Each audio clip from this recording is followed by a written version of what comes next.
I think there's been, for a long time, a sense of feeling dejected and, frankly, exhausted. You know, and there are different kinds of exhaustion, right? A lot of people here are exhausted because it's the end of a long day, right? A lot of people are exhausted because we've had a long, time zone change, yeah. And then some of us are exhausted at the molecular level, right? So I got all three. And I wager everyone here has at least one. And so we're frustrated, I think, that the battle has taken so much longer than we expected. I mean, I know I feel that way. This battle has taken so much longer than we expected. And there are veterans in this room, Dan, I'm not looking at you, who have been at this for so long and are still at it. And, you know, it's extraordinary.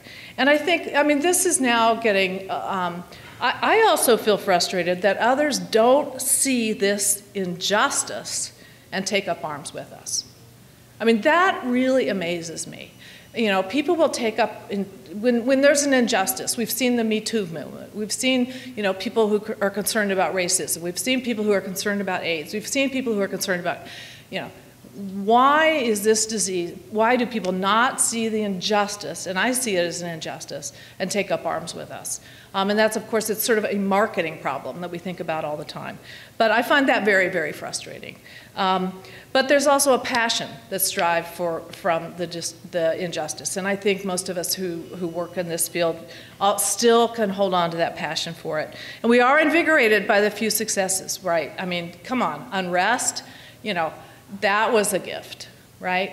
And there are things that are happening that truly are gifts and signs of change. And so how else have we felt? Last thing I put was empathetic, because I think everyone here knows how much suffering is occurring. So I would say that looking forward, you know, how will bringing ME/CFS into its appropriate place in the constellation of diseases occur? It's a little bulky, but I mean, that's how I think about it. You know, diseases sort of take their place so that we sort of know where to put MS now. We sort of know where to put breast cancer now. When will ME/CFS come into its appropriate place in the constellation of diseases? This means people understand it, there's care, and so on. I think it's going to be I think it's been virtually flat for decades, and we're beginning to just see a little bit of an upward curve. And I do think there'll come a point when the flywheel will start to spin, and we'll get that momentum going. And, you know, we've seen unrest. We know the good work that's happening at OMF. We hope we're doing good work. Europe, the rest of the world, and many, many others are just doggedly. I mean, who here is like going to give up on this? No one. No one. We are on it. We are dogged.